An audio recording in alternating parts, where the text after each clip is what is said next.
هلا نايم.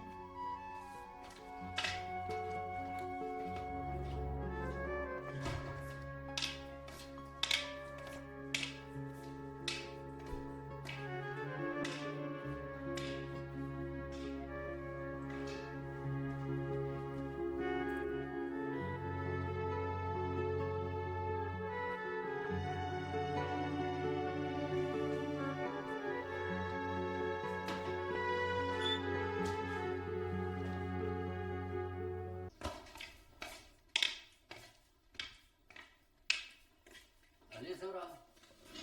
أهلين مسعود. يا رجل السيجارة على الريق. دخيلك مثل بعضها نفس الشيء. شو؟ رجعت تدرس؟ عم حاول شكرا. لا تحاول لا تعذب حالك، لا وشك وجه دراسة ولا شكلك رح تاخذ بكالوريا في حياتك. وأنا هيك عمول. يا معناتها ليش حامل الكتاب؟ منظرة يعني؟ طاولين الشباب يفيقوا؟ إذا ناموا وش الصبح، إيه بدك إياهم يفيقوا هلا؟ مستحيل. وين كنتوا سهرانين؟ وين بدنا نكون يعني؟ بس شو سهرة؟ اشتهيناك فيها، تورمت خدودنا من كثر ما ضحكنا. سامر نشرب قهوة بدك شبك؟ مالي نفس. خيو تروح على الصالة؟ على الصالة؟ ما معي ولا نقلة، امبارح حطينا كل اللي معنا. ما في مشكلة أنا معي. ايه بس شو رايك نستنى ليفيقوا الشباب بنروح كلنا سوا احسن؟ سامر شبك في شيء؟ شو اللي وجعك؟ يا قسما بالله اللي صاح لك مو صاح لحدا. على الاقل في بيتي قويك، في اهلي يصرفوا عليك، مو مثل حكايتنا، اذا ما بدنا ناكل اليوم ما بدنا ناكل بكره.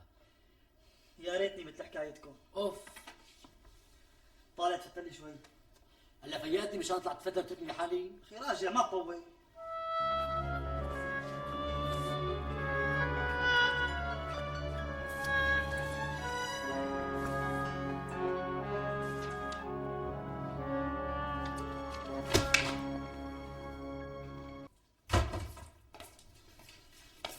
شو فكرتوا هدي راسك؟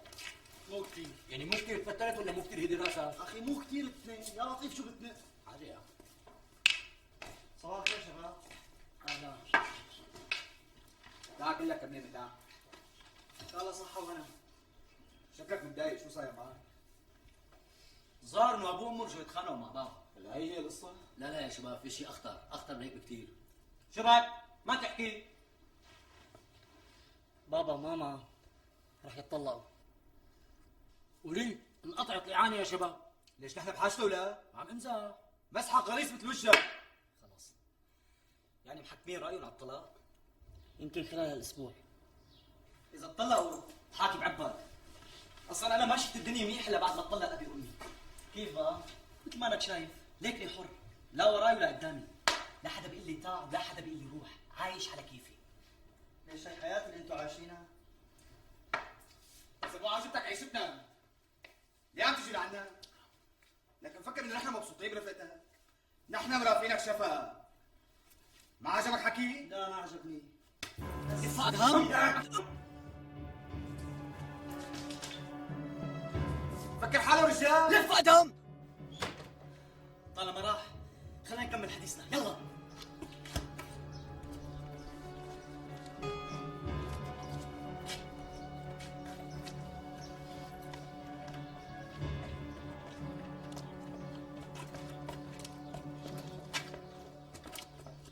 هلا المدارس بعد كم يوم رح تعطل، ومتى ما عطلت المدارس كل الناس اللي عندها بيوت بالمصايف او شاليهات على البحر تحمل حالها وبتسافر، يعني البيوت كلها بتفضى.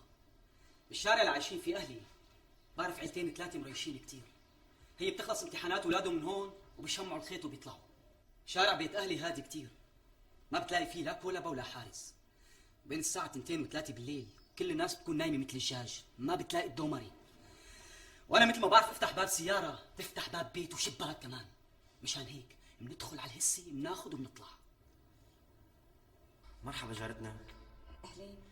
بدك ما تواخذيني، بلاقي عندكم بسمير بولاد. تكرم، بس لحظة.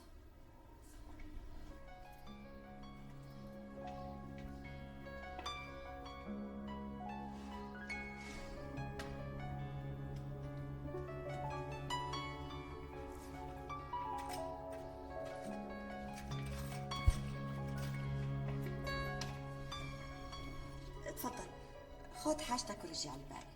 يسلم والانامل. جارتنا بدي اسالك سؤال، هلا انت ما بيلزمك اغراض من النوفوتي؟ طبعا، طيب ليش ما بتشتري من عنده؟ لاني متعوده اشتري من سوق الحميديه. الله يصلحك، ليش مفكره انه بسوق الحميديه ارخص؟ البضاعه اللي بتلاقيها بسوق الحميديه بتلاقيها عندي وبنفس السعر، وانت الك سعر خاص باعتبارك جارتنا العزيزه. تسلم. واذا ما جا على بالك تنزلي بس بتصلي تليفون، الصبي بجيب لك الاغراض لبيتك براسه. ان شاء الله. هاي الكرت. شكرا. لحظه مسامه، انا ممنونك.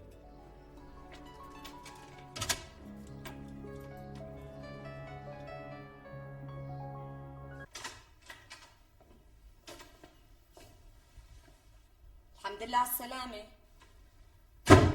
الله يسلمك. بابا هيك بتسافر لعند عمامي بدون ما تقلي؟ بابا انا رحت بشغل، روحها ورجع مثل ما انك شايف. شو وين لينا؟ عم تدرسها نوال بنت ابو يزن.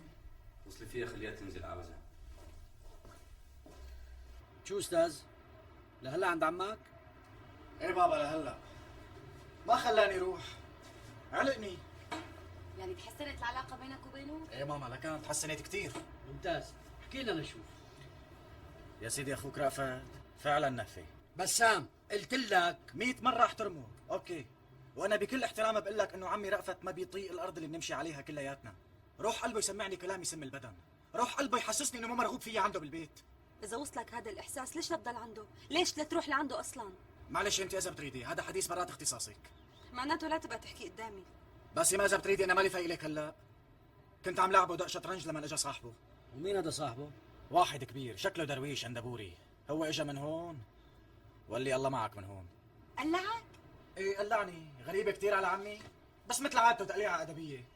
لا والله هالمرة ما الأدبية بنوب. طالما طلعت من عنده ليش ما جيت لعندي على المحل؟ يا بابا كنت مزعوج كثير، أرجوك تقدر ظرفي. قمت مرقت لعند نوار على البيت، وهلا بعد شوي بدي ارجع لعنده. طيب ما قلت لكم انه نوال عم تحفظني؟ معلش يا اختي، الظاهر في موضوع اهم بكثير من دراستك. شو؟ مو لحتى يطلع ابوكي من الحمام؟ ليش اجا بابا؟ ايه اجا، والظاهر انه جايب معه اخبار ظريفه. يعني انا مقدر انه ممكن هذا يكون اصعب موقف ممكن تواجهوه بحياتكم، لاني بعرفكم قديشكم حناين. بس لانه لابد منه لازم تواجهوه باعصاب هاديه وعقل مفتوح. معناتها قررتوا تتطلقوا؟ ما في حل تاني يا سامر، وهذا قرارنا نحن الاثنين. ونحن ما قلنا كلمه؟ انتوا لكم قلوبنا بابا. جد؟ بقى لا امكن قدران تستمر معي ولا انا قدران استمر معها. ليش خلفتونا لكان؟ لينا انا ردتك تقعدي معنا لاني معتبرك واعي وفهماني، بس اذا بدك تخطفي الكبايه من راس الماعون وتحكي شروي غروي فالافضل تفوتي على غرفتك. طيب خلص ما تحكي. بس بابا كل شيء ممكن يتصلح بيناتكم انت وامي. امك ليكا قاعده معنا، اللي بيناتنا بيتصلح يا رجاء. بعد اللي صار لا، انتوا لا بتعرفوا البير ولا بتعرفوا غطاه. صحيح ابغض الحلال عند الله الطلاق، بس لما بتتسكر الابواب بالوجوه وما بيعود في امكانيه للتفاهم فالانفصال هو الحل، بس بالاحسان والمعروف. نحن رح نفترق حبايب، يعني بدون عداوات ولا مشاكل، وامكم رح تاخذ مني كامل حقها، وانا رح كون مسؤول عنكم حتى اخر يوم بحياتي، رغم انكم رح تعيشوا معها. يعني ما بدك ايانا؟ لك انا بدي اياكم تعيشوا مع امكم لاني عرفان قديشكم متعلقين فيها، مو ما بدي اياكم، يعني مشانكم مو مشاني. شو هالحكي؟ رجاء بتريدي قل لهم الحديث اللي دار بيني وبينك؟ كمل. بعدين انا وامكم واحد، وين ما تلفتوا رح تلاقوني بجنبكم.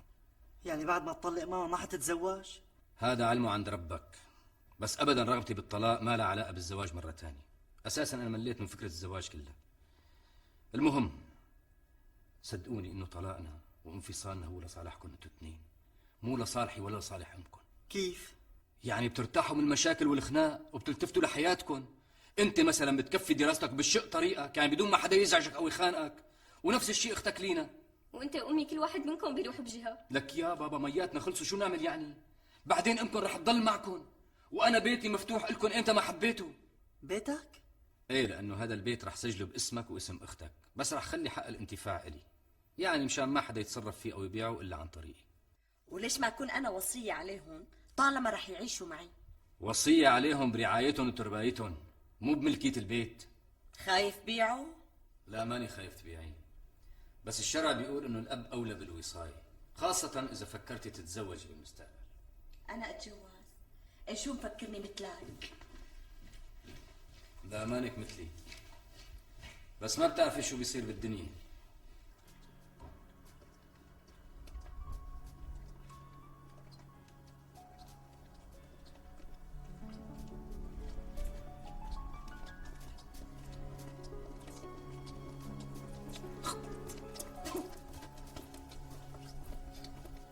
هذا هو البيت اللي بتقول عليه.